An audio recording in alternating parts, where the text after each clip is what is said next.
Hello, and welcome to Breast Cancer Conversations, a podcast brought to you by survivingbreastcancer.org. I am Laura Carfing, breast cancer survivor and founder of survivingbreastcancer.org, a nonprofit organization providing community, education, and resources to empower those diagnosed with breast cancer and their caregivers from day one and beyond. Hello, my friends, and welcome to another episode of Breast Cancer Conversations. I am so glad you are tuning into this episode because I have such a stellar lineup of guests to share their personal experiences with the Signatera test. You might have heard of Signatera, and I am so thrilled to be able to bring both Shannon and Erin onto the podcast today to give the patient perspective of how they found out about Signatera, how it is used, and how they're utilizing it to determine their treatment plans. Shannon is living with oligometastatic breast cancer and has taken a very holistic approach to her treatment plan. We also have Erin, who is on the podcast today, who is living with early stage triple negative breast cancer. So we have great insights, a variety of perspectives, and a lot of great content for you today. Before we dive in, I would love to remind you to hop on over to survivingbreastcancer.org/events, where you can find the full calendar of all of our free programs, support groups, expressive writing, art therapy, yoga, our Encourage and Empower program for those who are newly diagnosed. We have weekly meditations and so much more. So please hop on over to survivingbreastcancer.org/events, and we look forward to seeing you at one of our virtual programs. Welcome to the conversation.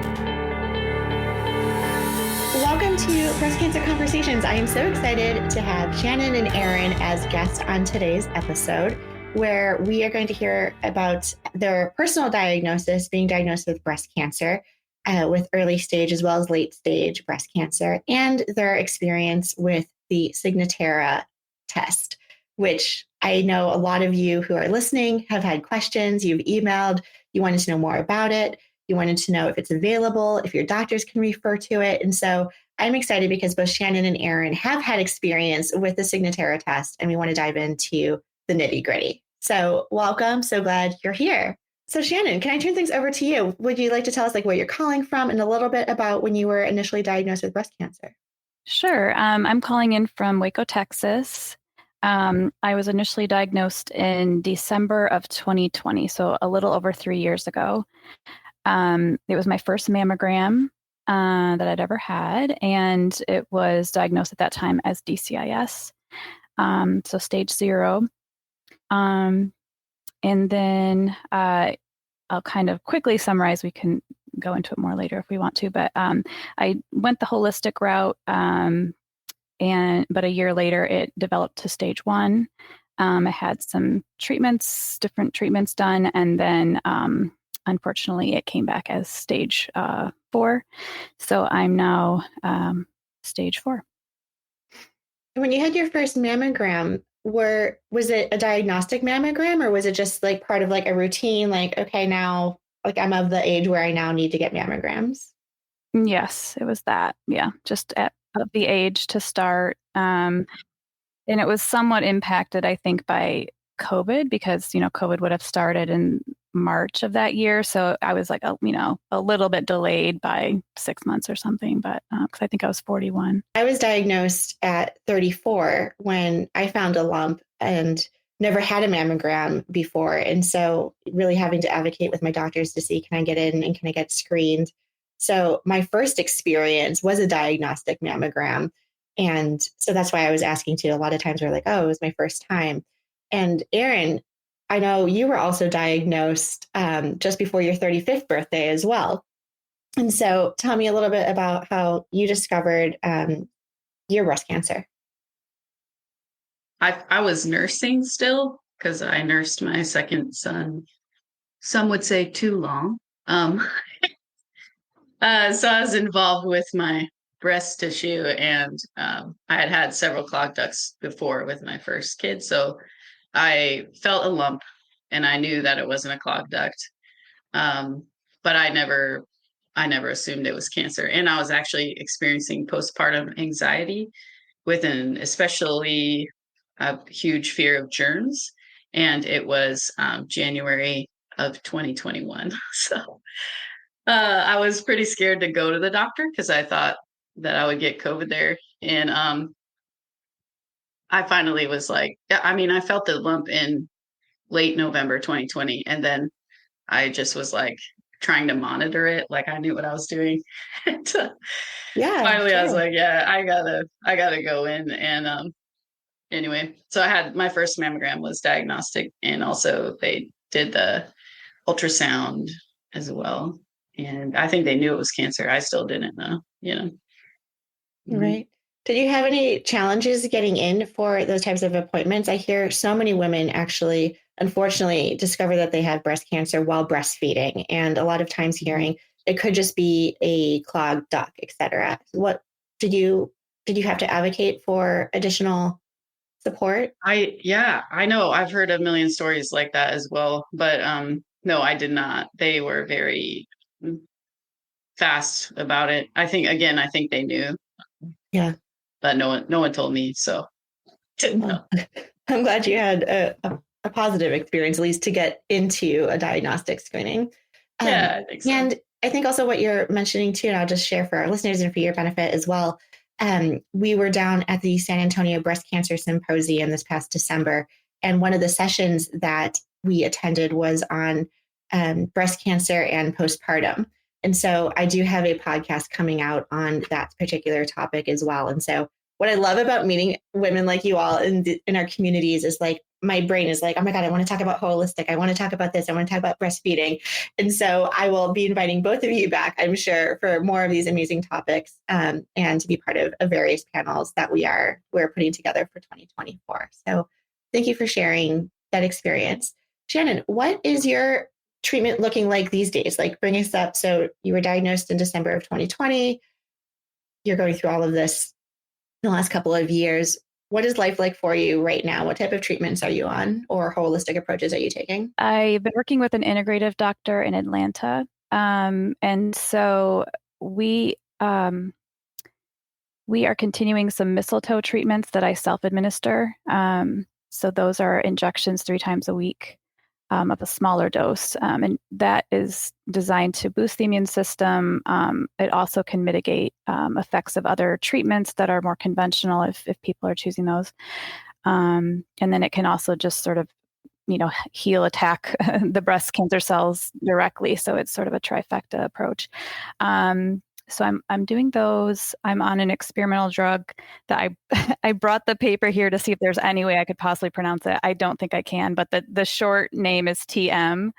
But there's compounding pharmacies that will make it, but it's not covered by like traditional insurance because it's experimental. But what it does is it is supposed to help prevent metastases by chelating the copper in the blood. So it removes the copper. And the philosophy, medical science behind that is that copper is required to create additional blood vessels. And so this prevents the existing tumors from growing or, slowing that down, and then from tumor cells from, implanting and creating new tumors. So yeah, that's supposed to help with the metastases. I am now also on tamoxifen, so the hormone blocker. I was really trying not to do that for the first couple of years, but I am on that now. I'm on metformin, so it's sort of an off-label drug, so that the integrative clinic also uses some off-label drugs that have useful purposes for breast cancer. And so, that's just to control blood sugar. Even though my blood sugar was never bad, that's just, we all probably know that sugars feed the cancer. So I'm on that. And then, yeah, just a huge amount of supplements. It'd be probably too hard to go into all of them, but just all kinds that have come through different webinars or classes I've taken, or working with a naturopath. There's just been a lot of good resources and some preliminary research of some of those to kind of narrow down which ones to focus on. So, and then I guess in terms of just sort of non-medicines, I think stage 4 has really helped me focus a lot more on the emotional and spiritual side. So I Yeah, I've been, joining more SBC stuff, different groups, meditation and art and the support groups. I've done a meaning-centered support group recently through my local oncology practice here in Texas. And, do yoga and, just different things, but really trying to kind of be better at being holistic, really taking into account the spiritual and emotional side and not just the body part. Such a good point to focus on the whole person, and that there's so many ways that we can heal ourselves and support ourselves mentally, physically, emotionally. And I wanted to ask you too, I was reading in your bio, when you are living with metastatic breast cancer, you have what is called oligometastatic breast cancer. And so I just wanted to define that for our listeners as well, because, not all, just like all breast cancers are not the same, all metastases are not the same either. So can you just give a quick definition of what oligometastasis is? Sure. Yeah, it's a pretty new subset that the kind of oncology and medical research world is teasing out. But what they're and there's not a real standardized definition, but the one I've been using is it means it's not metastasized to very many distant sites yet, and most researchers are kind of agreeing like 5 or fewer. So in my case, it's only gone to the hip bone. So I have my primary site in the breast, and then I have several nodes affected, but it's only gone to one site on bone versus, kind of throughout the liver, the brain, or the spine, or something like that. And the reason they're separating that out as a separate definition is they're finding that when it hasn't spread to many sites, that both local and systemic treatments are still valuable.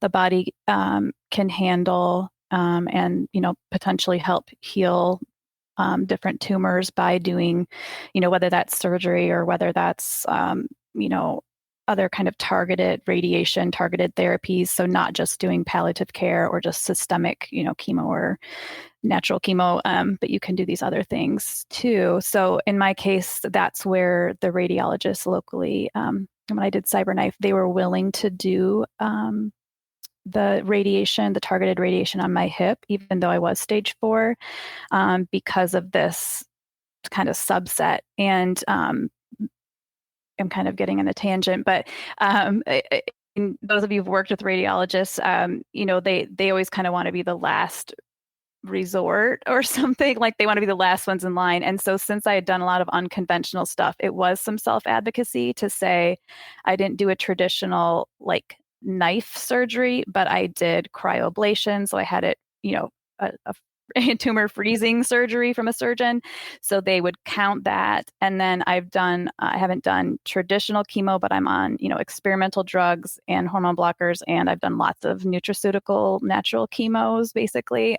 So, I was really grateful that they were willing to sort of count those and then allow for this other treatment. But yeah, but all to say that those with oligo can probably find surgeons willing to still do surgeries on tumors and, other things like that. And sorry, also one other thing. And also, then the prognosis is generally longer, so rather than like a 1 to 3 year average for stage 4, it's more in the like 5 to 10 year average prognosis. Absolutely. Yeah, no, that's great. Thank you for going into that depth. That's so like helpful for our listeners to know. And just like the more education, the more power and empowered we can feel. And I would also share, just kind of going and running on your tangent too, is even if you are living with metastatic disease, and let's say, you are getting a new MET after a CT scan or after a PET scan, and it is isolated to one specific area, there are now options where instead of completely changing your line of treatment and going on to the next line of traditional treatment, people are now asking, can I see the radiologist? And can we just focus on that particular new MET that popped up? And that allows patients to stay on their current line of treatment without having to keep advancing to the next, depending on the extent of progression. So I appreciate you, Shannon, bringing that up, because there's a lot happening in the field of, breast cancer and treatments and options, and getting more personalized in terms of how we're approaching our diagnosis. So thank you. Erin, I would love to hear your story as well, because, I'm sure just having two people on the panel, I think this is so great, but we're two very different experiences, right? Of like how we're approaching breast cancer and our treatment. So I would just love to hear, you were diagnosed in January of 21. Triple negative is also treated quite differently than if you have hormone receptor positive breast cancer. So tell me a little bit about your experience and the treatments that you were under and how you're doing and what, if anything, are you on now? That was really interesting. Thank you for sharing that, Shannon. I didn't know that. And I was given chemotherapy first because of what is the word? It's like fast growing. Triple negative is known to be fast growing, aggressive, that word. So they just put me on the chemotherapies that were available at the time. And so, but I didn't have any cancer in my lymph nodes. They biopsied several lymph nodes that lit up and they were not cancerous, which was a miracle, I think. And so they gave me adriamycin cytoxin, the red devil, as a little treat. I had that 4 times every other week. And then I had Taxol for 12 weeks in a row. And then I had to choose whether I wanted a lumpectomy with radiation or a mastectomy without radiation, which I think I went probably insane in those couple weeks trying to decide that. I can't, this is the craziest choice. So I ended up going with the mastectomy, and I did a double mastectomy, and I stayed flat. I got aesthetic flat closure, sort of. I didn't receive what I wanted, so I went back, had a second surgery, which sucked, but I'm glad I did it now because then I got a really awesome tattoo, and now I'm happy. Yeah. So I did not have radiation because also with triple negative, it's like they're learning more and more. I attend the SABCS as a patient advocate online the last, how many times? 3 times, 3 years. Yeah. And so I learned some stuff. I don't catch all of it, but I was doing it for Tiger Lily and I had to write stuff up. Anyway. Triple negative, right? Like it's hard to treat. There's not a lot of options, but they're developing more and researching a lot more. It's like they're learning now that triple negative is maybe like 4 different things, and they're not really sure yet how to know that until after you have chemo, and then like how your body responds. If the cancer shrinks or goes away, then they know it was probably this one, so whatever, they're learning more and more, but mine ended up being pathology complete response, so that's like incredible. The best. That is like really great news. Best case scenario. It was really good for me mentally. I mean, for anyone it would be, but another thing that happened was that Keytruda, Keynote 522, was approved for early stage triple negative like end of July 2021. I finished chemo July 9th, 2021. So I didn't receive Keytruda. I didn't receive carboplatin because it wasn't in my lymph nodes. So all these things terrified me, that I didn't get all these treatments. But then I ended up getting pathology complete response anyway. So it's kind of like, it doesn't matter. No, that's really great. And to add to that, so and just to share, because I feel like we all have, again, all 3 of us now have like totally crazy different stories. I started off saying I was, triple positive. And for the first part of my diagnosis, there was a lot of gray. I think when we go in and we're like, prior to cancer, I was like, if you go to the doctors, they're going to give you medicine, you're going to get better. Like, that's just like how it was as a kid, right? Like they'll go and fix you. And it wasn't until I got a diagnosis that I was like, oh God, this is not necessarily fixable. And they don't actually have all the answers either. And so I was running into all of this like gray, like everything was, 54% this, or like they did, my HER2 was like in the gray zone, right? And now because of San Antonio and the research, we now know that like HER2 can also have HER2 low, which opens up more treatments for triple negative, et cetera. But like I was in the gray zone. So hearing your story, Erin, I was on the adriamycin cytoxin Taxol treatment.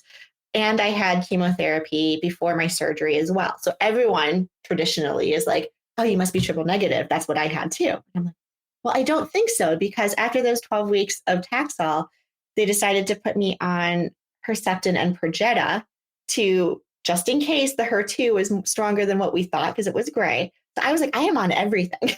Just, and I'm looking at Shannon, you're probably like, oh my God, you're not on anything natural and you're so toxic to your liver right now. But I actually did not have a complete response to the chemo. So after my surgery, I get the information back that there was not a complete response. And that, unlike your experience, Erin, was like, what do you mean? Is there still cancer in my body? And, they were able to remove the tumor, but what they were showing is that the chemotherapy did not completely eliminate the tumor cells from the surgery. So I was given Xeloda, also known as capecitabine, which is an oral chemo to take afterwards, just to make sure that, like, if there's anything else out there, we're just making sure we're eliminating it. And then I opted for the lumpectomy plus radiation. So I feel like I'm the most toxic on this call with all of that, just in light of everything that we're talking about. But I'm just sharing this also because there is no linear path. There are so many options. I had to let go of my A type of here's my plan, because the plan is going to change. And we're constantly tweaking and adjusting the plan based on symptoms and side effects and monitoring, et cetera. And so I appreciate both of you sharing your examples of your personal lived experience of how your journey with breast cancer has been and is going. And so this, I think, is a great segue, because not having a complete response to my treatment, we hear a lot of times, there's the statistics, right? And some people love the statistics, some people don't. We're not statistics, we're humans, right? We can fall outside of these categories. But when we're thinking about monitoring recurrence or progression, I remember my doctor telling me, like, some people can have cancer in their body that just lies dormant and will never wake up, and they will never get cancer, right? But there might be like cancer cells still sleeping, so to speak, in the body. If you've been diagnosed with breast cancer, for example, there's opportunities for the cancer cells to kind of shed and, again, start being sneaky and going to other parts of the body, whether it's the other breast, whether it's the bones, the liver, the organs, et cetera. And they can stay asleep for years on end too, right? So just because they're like out there kind of trying to find their new home doesn't mean that, you have malignancy. But I think as someone who is so anxious about recurrence and the fear of recurrence and understanding what the next steps are, or the fear of progression, where you're constantly living, scan to scan, or every new symptom can make you trigger of, oh gosh, has it spread here? I have a headache now. Oh my gosh, all of these things. We totally get that as a community. And so I'm really curious, because I started researching and hearing about this test called Signatera, which is administered, I believe, by Natera, is the developer of the test. And they can, through a blood test and I think also a tissue sample, create a specialized test to then see through blood work if there are the circulating DNA that may be non-detectable through traditional testing or screenings, but then they can see if it's showing up and having an uptick in your bloodstream. Perhaps there's some proactive steps we can take before it goes too far. Now, I am not an oncologist. I'm not a medical professional. This is my Laura Carping, very layman terms understanding. So please correct me if I'm wrong there. But I would love to just hear your experiences. Maybe Shannon, starting with you, because I know you were taking more of a holistic approach. How did you hear about Signatera, and what prompted you to look into the test? And please feel free to jump in terms of like what your understanding of the test was and why it was. Yeah, thank you. Great. I think you described it really well. That's how I understand it too. I learned about it through my surgeon in Austin that did my cryoablation, so my tumor freezing. And I think that Natera is based out of Austin. So I want to say that might be why he was so familiar with it right away. And so he wanted to pair it with the cryoablation. So he suggested, kind of getting me started ahead of, before the cryoablation, and then kind of monitoring pretty frequently after, and then kind of changing the cadence for monitoring kind of over time.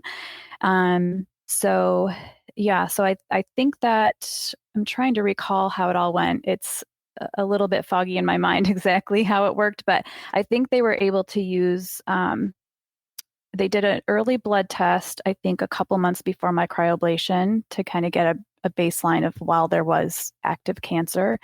And then I think that they used an earlier biopsy tissue. I don't know that they had to do a new one. I think some people do have to. And so if I'm wrong about my case, I apologize. But I know that, that they try to use existing biopsy tissue rather than forcing you to have another one.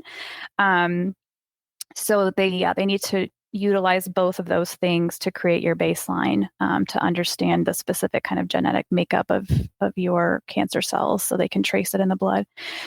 So that was done. I think I had my first kind of baseline maybe in March of 2022. And then I had my cryoablation in May 2022. And then we, I think, did about maybe month tests for a bit. I'm trying to see, I have my little test sheet here to kind of remember when they did it.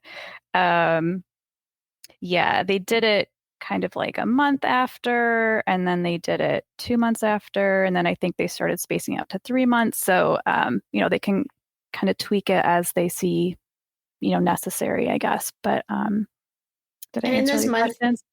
Yeah, no, and in those month segments, right? So like they're doing blood work for you and testing, and what are they searching for? Like what are they hoping to find or not find? Yeah, so they're hoping to not find the circulating tumor cells. So, they're hoping not to see the presence of that in the blood. And, with my early ones, so before my cryoablation, it was negative. And then immediately after, it was negative. And maybe I'm going too far into this, but it was about 6 months after my cryoablation that it ticked up.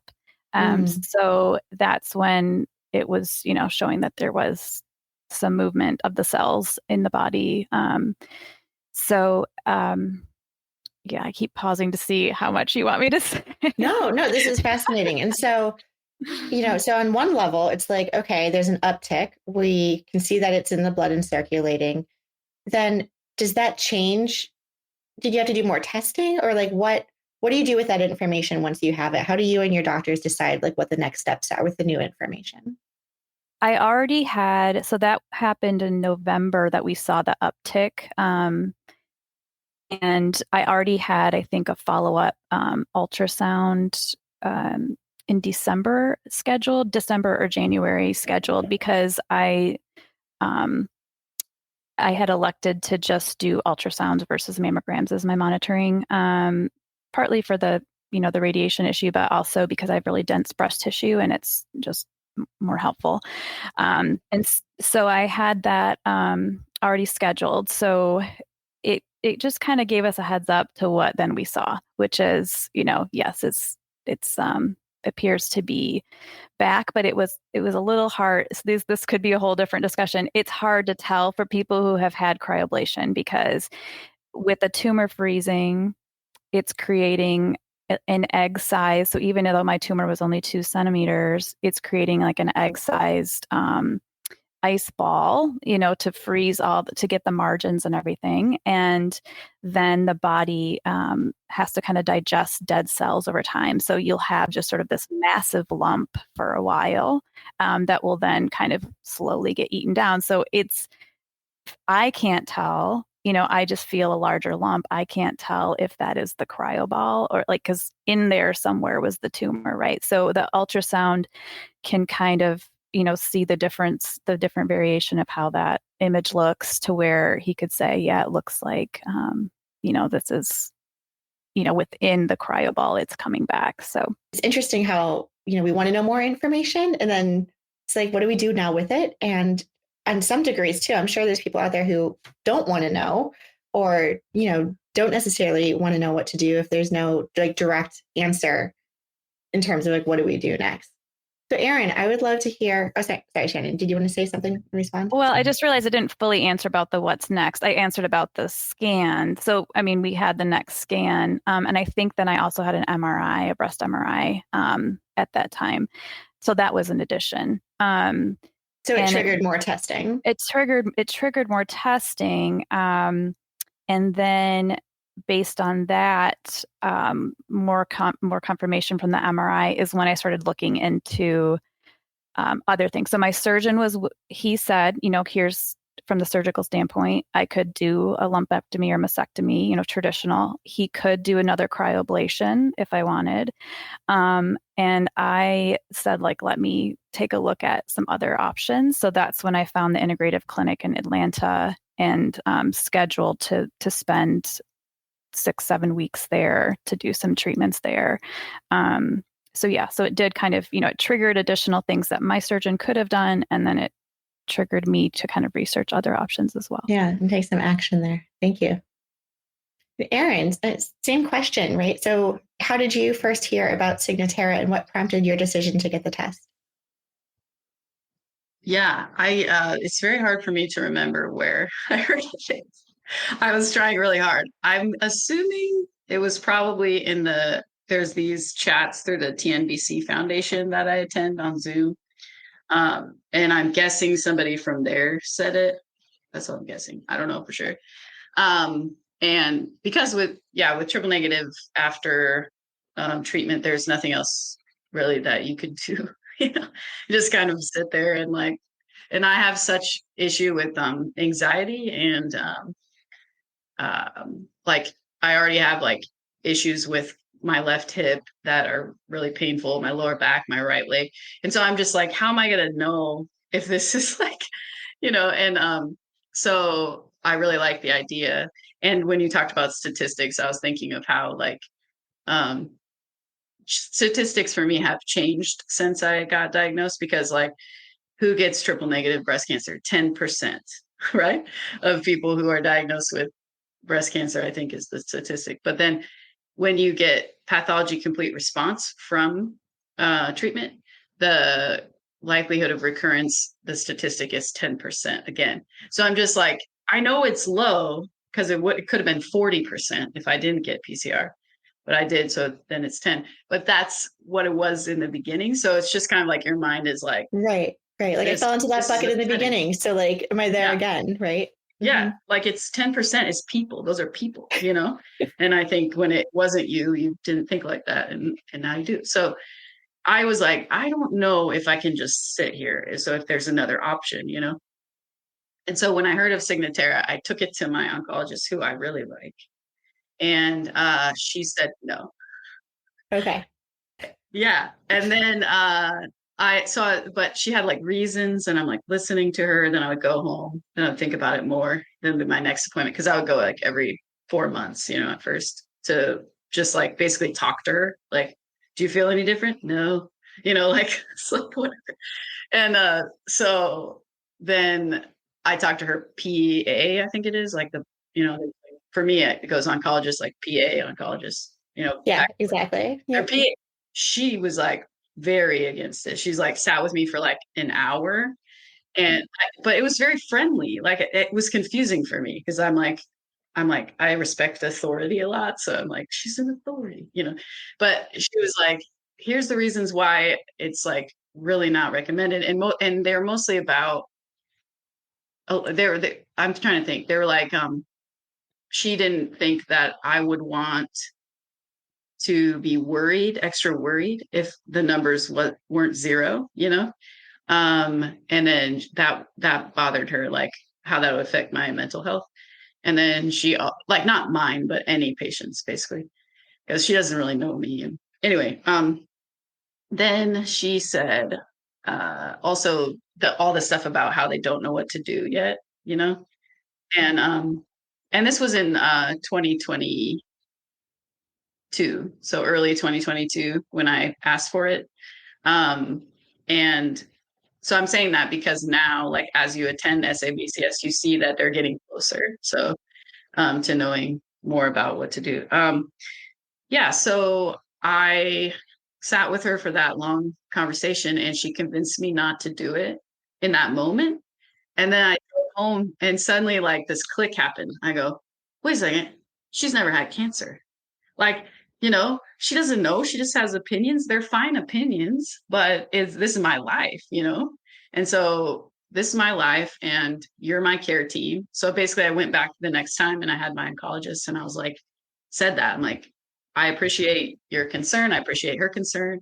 But I realized that I'm the one with cancer. You guys have never had cancer and I need to do it. So if you guys can't do it, will you tell me how can I do it? And then she was like, let's do it.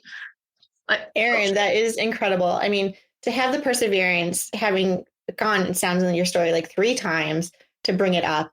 And, I am kind of shaking my head and laughing too. Like, how many times have we walked out of a situation feeling like, okay, I feel good. And then the moment you leave the hospital, you're like, wait, what just happened? Did I get duped? Like, am I confused? Like, what just happened? Right. And so I think that's a great lesson for all of us to know, like, just because you ask once, like keep asking.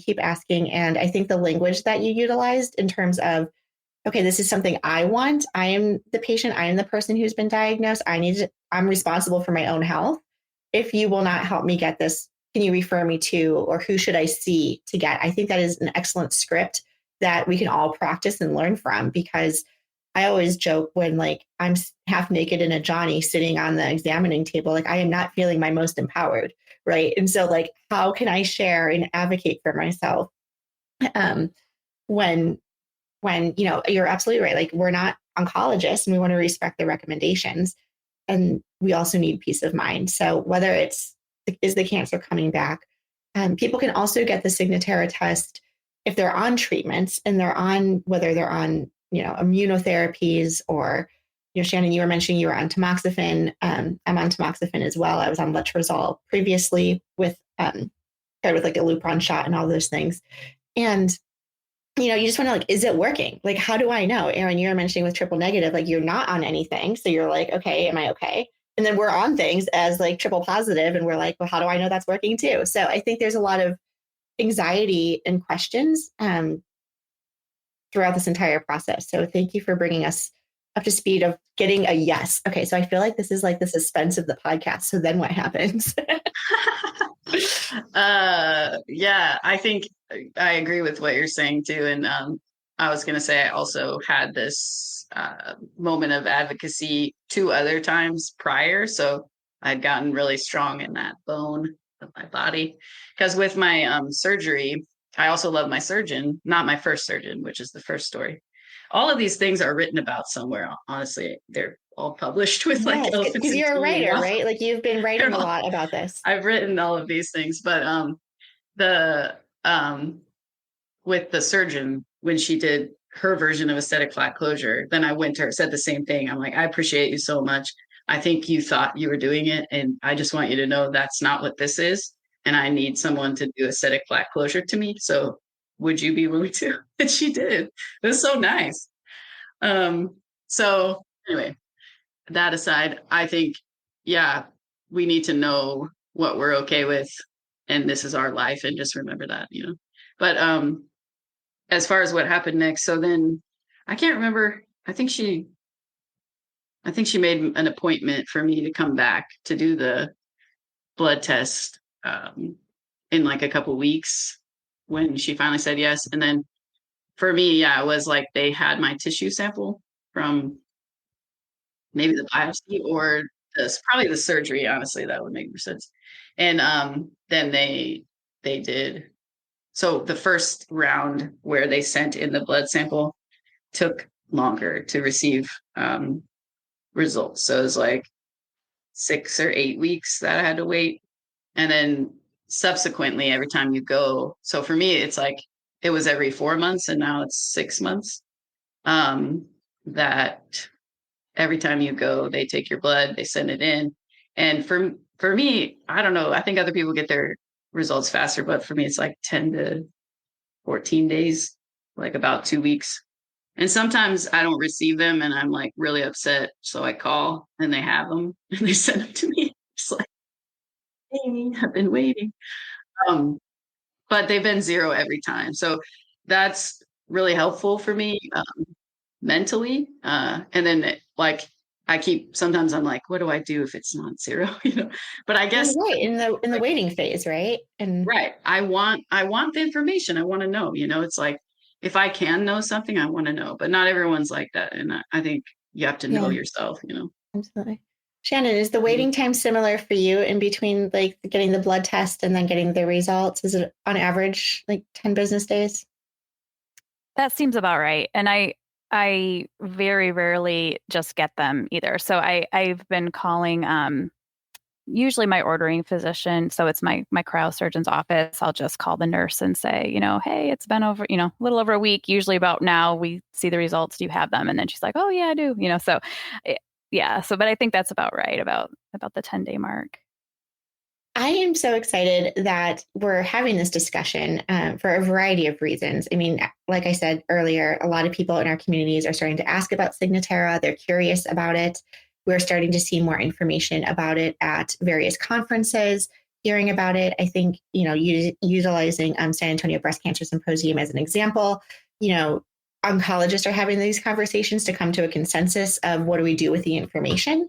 How do we partner with our patients and patient advocates so that we can move this forward and help, not just the mental health, but hopefully catch circulating tumor DNA at the molecular level.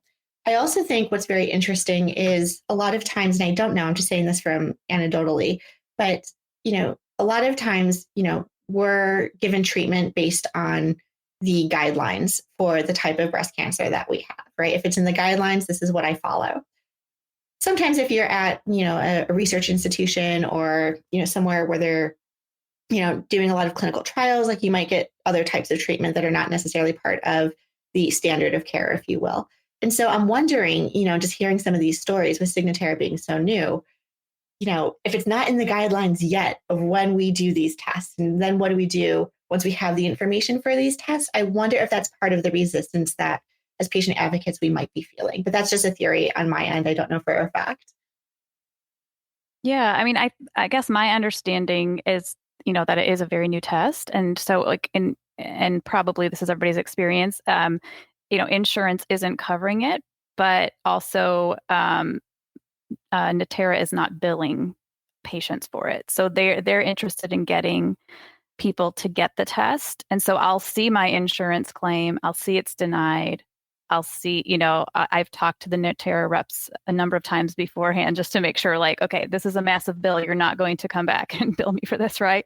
And they keep saying no. And if I were to ever have anything come in the mail like that to submit like a financial assistance application or something, but they're working out the kinks, I think, in their own test. And that might be why oncologists that are really following the standard of care, where there has to be all this history of whatever before they're willing to do a certain treatment or a certain test, they might just be hesitant because they just want a lot of years of research behind it already. But I mean, the people that I've been working with, because they're more on the cutting edge, I guess, of things, they're willing. I mean, they're willing and interested. So like with my cryosurgeon, since he's doing cryoablation, that also is, just now getting Medicare coverage, but not yet getting like regular insurance coverage.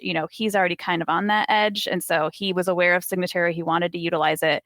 And then with my integrative oncology team in Atlanta, they were aware of it. They wanted to use it. And, what I didn't kind of get to before was that, I saw that uptick, which triggered me to go to the integrative clinic. And then at the integrative clinic, and like since then, I watched things go down since then, right? So then that does, that helps me and it helps them know, okay, the things that we did, the combination of these nutraceuticals and this therapy and that thing and the adding the tamoxifen and all that was effective, so that has now I'm back.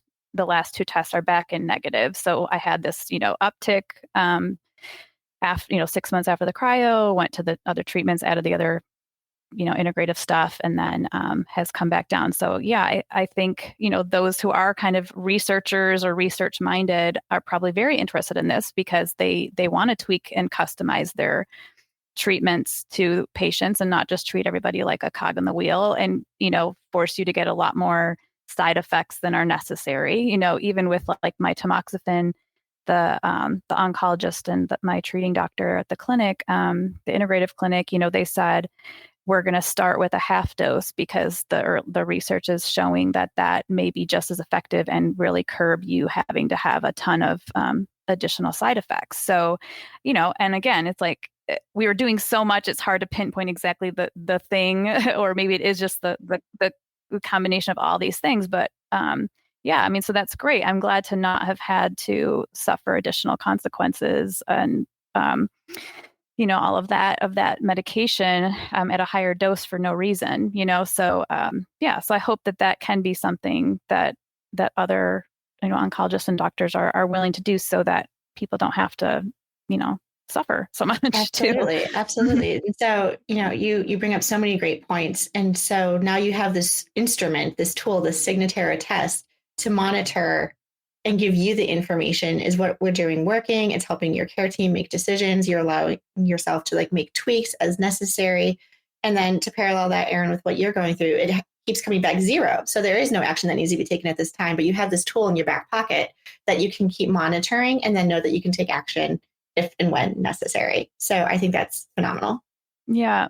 And I think just for stage 4 folks, just so they know, one thing that is a bit confusing to me, and I've been working with my team to kind of understand this, is that I've had these negative tests, but at the same time, I had an ultrasound recently that's showing that my primary site is growing and I have more nodes involved. So that is confusing. How would you have a negative Signatera, but your primary site is growing? So what my integrative team, doc, said is, cancer spreads 2 ways, through blood and through the lymph system. So, mine is still spreading through the lymph system, basically, but it's not spreading through the blood right now, is the way he's interpreting that. But, again, that might just be another sort of point of confusion for the medical community as they're trying to understand how to use it, because, that was confusing to me. Like, I'm getting two tests saying 2 different things, do I celebrate or not? So.